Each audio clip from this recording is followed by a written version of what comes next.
नमस्कार दोस्तों, PP Hindi classes में आप सभी का बहुत बहुत स्वागत है। तो आप सबको आज के पावन दिन के अवसर पर बहुत बहुत शुभकामनाएं। Happy new year to everyone. ये नए साल आपके लिए बहुत अच्छा हो, काफ़ी सारी खुशियाँ लाए, यही मैं भगवान से प्रार्थना करना चाहूँगा। तो चलिए, आज का जो नया चैप्टर हम पढ़ने वाले हैं, एक मिनट।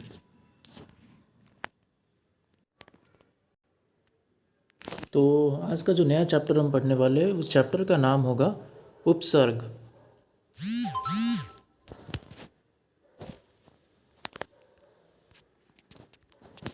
तो उपसर्ग का क्या मतलब है? ये सारे 6 क्लास से लेकर 10th क्लास के सारे बच्चों के लिए ये बहुत अच्छा काम आएगा ये चैप्टर। तो चलिए समझते उपसर्ग का परिभाषा क्या है। भाषा में नए शब्दों का निर्माण करने के लिए शब्द के पहले जो शब्दांश जोड़े जाते हैं उन्हें ही हम उपसर्ग कहते हैं। मतलब भाषा में जो नए शब्द होते हैं, मतलब जैसे कि भाषा एक शब्द है, शब्दों एक शब्द है, निर्माण एक शब्द है। तो शब्द के पहले जो शब्दांश जोड़े जाते हैं उन्हें हम उपसर्ग कहते हैं, जो कि शब्द से पहले आता है। दो तरह के उपसर्ग भी है, प्रत्यय भी है। प्रत्यय तो हम बाद में पढ़ेंगे, लेकिन पहले उपसर्ग देखते हैं। तो उपसर्ग क्या है? भाषा में नए शब्दों का निर्माण करने के लिए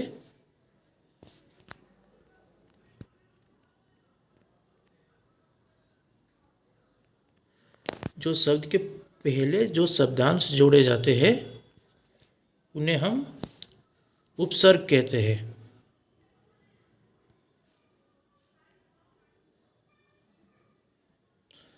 तो ये जिस शब्द से जुड़ते हैं उससे एक नया अर्थ भी देते हैं।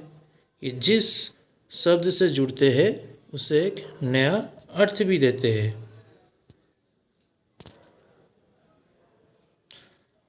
और इसके अलावा अगर हम देखें, मतलब जिस शब्द से भी अगर ये जुड़ जाते हैं तो उसको एक नया अर्थ भी मिलता है। हार शब्द के पहले जुड़ने वाले निम्न उपसर्गों को देखिए। जो हार शब्द होते हैं उसके पहले जो निम्न उपसर्ग शब्द है उसको अब देखिए। आहार, हार के पहले अगर आ लगा जाए तो आहार हो जाता है, यानी कि भोजन खाना। सहार, सहार के पहले अगर हम स लगा देंगे तो वो नाश हो जाएगा, सहार। प्रहार, प्र लगा देंगे तो वो प्रहार हो जाएगा, यानी कि मार। बिहार यानी कि सैर, घूमने जाना। परिहार यानी कि त्याग। उपहार यानी कि भेंट। प्रत्याहार यानी कि लेटा लेना। तो हिंदी में जो उपसर्ग होते हैं वो सिर्फ 3 प्रकार के होते हैं, उससे ज़्यादा नहीं कि उससे कम नहीं। तो कौन से प्रकार के उपसर्ग होते हैं हिंदी में? एक है संस्कृत उपसर्ग, दूसरा है हिंदी उपसर्ग, तीसरा है उर्दू उपसर्ग। यानी कि अरबी फारसी से आए उपसर्ग को हम उर्दू उपसर्ग भी बोलते हैं। इसको आप नोट डाउन कर सकते हैं अगर आपके पास कॉपी पेन होगे तो इसी तरह अगर देखें तो इनमें से कुछ मुख्य उपसर्ग जो है वो दिए जा रहे हैं।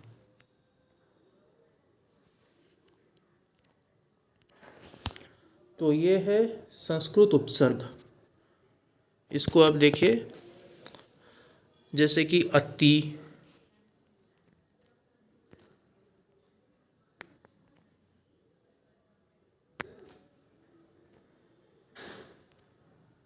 जैसे कि देखिए अति यानी कि अधिक, बहुत परे। अति मतलब जानते हो, अति अधिक। और उसका उदाहरण अगर आप देखें तो पहला है अतिशय। इसको आप स्क्रीनशॉट भी ले सकते हैं या तो नोट्स बना के देख सकते हैं।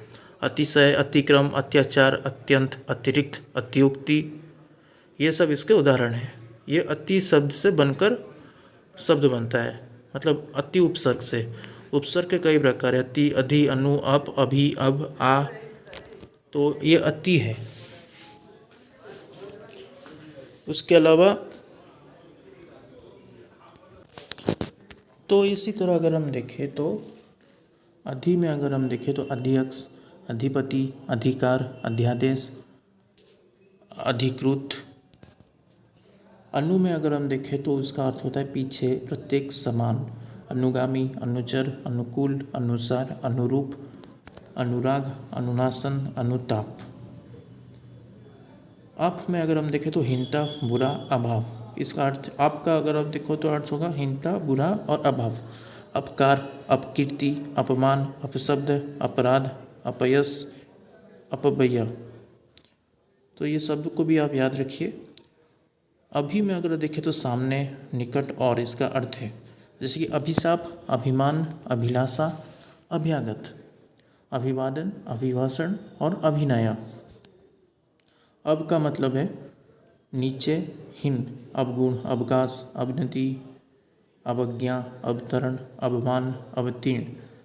तो ऐसे सवाल भी पूछ सकता है कि गुण, मतलब यहाँ पर जो है अवगुण, अगर सवाल पूछेंगे तो अवगुण में कौन सा उपसर्ग है, तो ऑप्शंस देता होगा गुण, अव, अ या ब। तो अब में लगाना अव जोड़ गुण अवगुण, आ जोड़ जन्म आजन्म, यहाँ पे आ उपसर्ग दिया है तो वो है तक समेत, आजन्म, आशंका, आदान, आकर्षण, आक्रमण, आजीवन, आमरण, आरक्त। तो ऐसे सवाल बन सकते हैं। फिर आता है उर्दू, एक सेकंड, फिर आता है उत, उद, ऊपर, श्रेष्ठ, यानी उत्तम, उत्कर्ष, उन्नति, उत्कंठा, उद्योग, उद्भव, उल्लास। उसके बाद आता है उप, यानी कि निकट, समान, सहायक, उपदेश, उपचार, उपकार, उपस्थित, उपवन, उपमंत्री, उपनाम। सवाल पूछ सकता है कि उपवन में कौन सा उपसर्ग है, तो उसमें लगा देना उप, उपकार में उप, उपदेश में उप, दूर यानी कि बुरा, कठिन, दुर्गुण, दुराचार, दुर्वस्था, दुष्कर्म, दुस्सह, तो इसमें दूर लगाना। और प्र में है अच्छा, उत्कृष्ट, आगे इसका अर्थ है, तो उसका उदाहरण क्या है, प्रणाम, प्रबंध, प्रशांति, प्रगति, प्रयोग। परा में उसका अर्थ क्या है, पीछे, उल्टा, पराजय, परामर्श, पराभव, पराक्रम। सु में क्या है, अच्छा, सहज, सुदूर, सुकर्म, सुगुम, सुपुत्र, सुयश। निर में क्या है, नहीं, निषेध, बिना, निर्जन, निरादर, निर्दोष, निष्काम, निश्चल।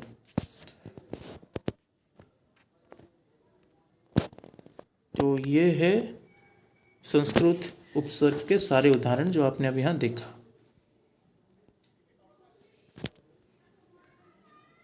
सॉरी।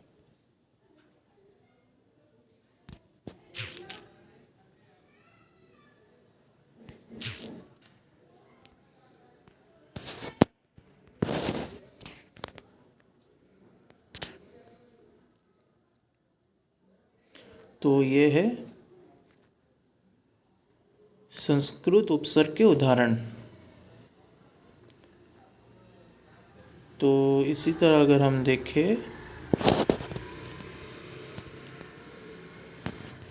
हिंदी उपसर्ग के भी कुछ उदाहरण हैं, यहाँ पर दिया हुआ है।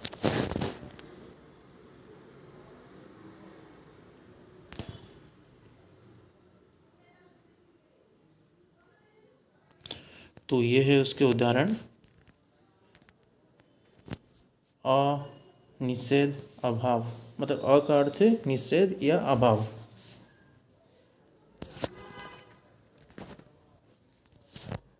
का क्या अर्थ है, निषेध, अभाव, यानी कि अमोल, अथाह, अलग, अचेत, अछूत, अपढ़, अजान, अटल।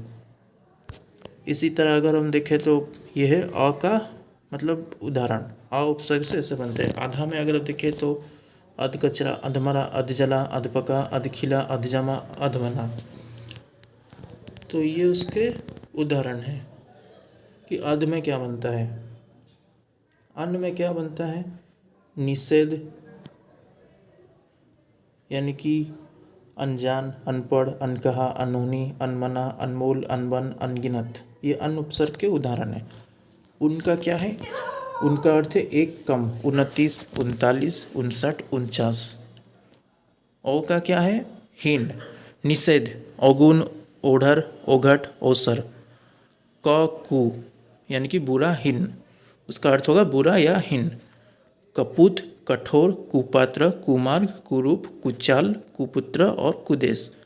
स और सु ये भी एक उपसर्ग है हिंदी का, क्या है, श्रेष्ठ, सुंदर, उसका अर्थ है। सपूत, सुघड़, सुडोल, सुजान, सचेत, सजग।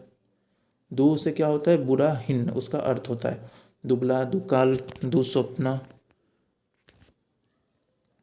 उसके बाद निषेध, नि से क्या होता है, निषेध, अभाव, निकम्मा, निडर, निहत्ता, निधड़क, निठल्ला, निपुता। बिन, बिन से होता है बिना, निषेध, बिन बात, बिन कहे, बिन मांगा, बिन देखा, बिन चाहा, बिन काम, बिन बिका। यही सब नोट्स है जो आप यहाँ पर देख के लिख सकते हैं।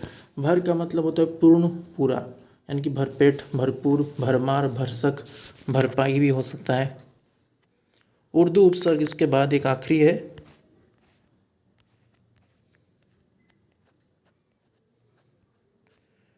तो उर्दू उपसर्ग में क्या दिया है, कम। कम हो उसका एक उर्दू उपसर्ग है, कम अक्ल, कमज़ोर, कम समझ, कम उम्र, कम ख्याल। खुश मतलब है खुशबू, खुशखबरी, खुश मिजाज, खुशहाल, खुश नसीब, खुशकिस्मत। गैर यानी कि भिन्न, विरुद्ध, गैर हाजिर, गैर जिम्मेदार, गैर कानूनी, गैर वाकिफ, गैर मुनासिब। ना मतलब कम, अभाव, नाचीज, नादान, नाराज, नालायक, नापसंद, नासमझ, नाजायज़। बद मतलब होता है बुरा, बदनाम, बदबू, बदहजमी, बदख्याल, बदतमीज, बदमिजाज। तो ये बद से बनता है, बद उपसर्ग से। वाह के साथ होता है बाकायदा, बाइज्जत, बाइंसाफ, बाअदब, बदतमीज़।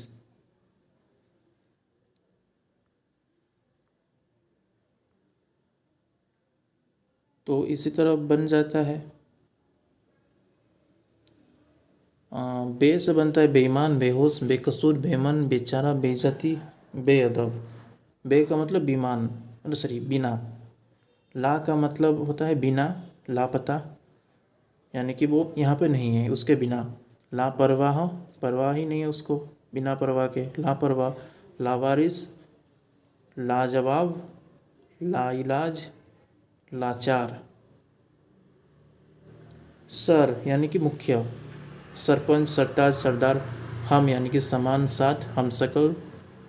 हम का मतलब यहाँ पर हम से क्या हो सकता है, हमशक्ल, हमउम्र, हमदर्द, हमराही, हमसफ़र, हमदम। हर से होता है हर रोज़, हर घड़ी, हर दम, हर एक, हर कोई, हर साल।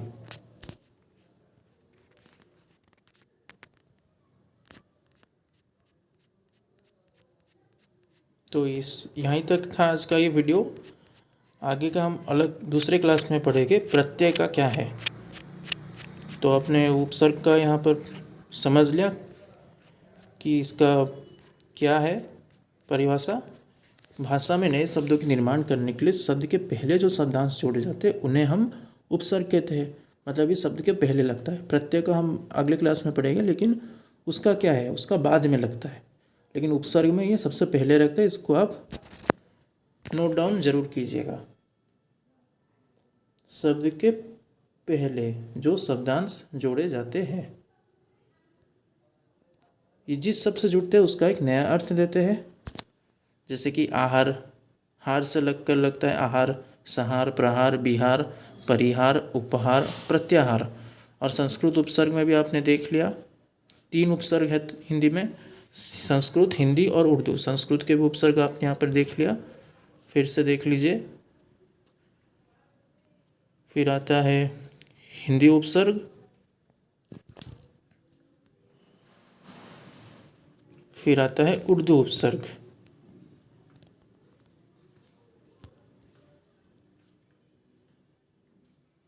देख लिया आपने। तो चलिए आज के लिए क्लास को यहीं तक रखते हैं। Once again happy new year to everyone. उम्मीद करता हूँ कि आपको ये सब समझ में आ गया होगा। अगर कोई उदाहरण है उपसर्ग का, उर्दू उपसर्ग का या हिंदी उपसर्ग का, तो आप बच्चे लोग कमेंट बॉक्स में ज़रूर कमेंट कीजिएगा। अगर कुछ भी यहाँ पर मिस हो जाता हो, अगर कुछ आपको नया पता होगा, तो आप कमेंट बॉक्स में भी कमेंट करके बोल सकते हैं, ताकि बच्चों को भी इसमें और भी जानकारी मिल सके। तो चलिए मिलते हैं अगले वीडियो में, तब तक के लिए नमस्कार।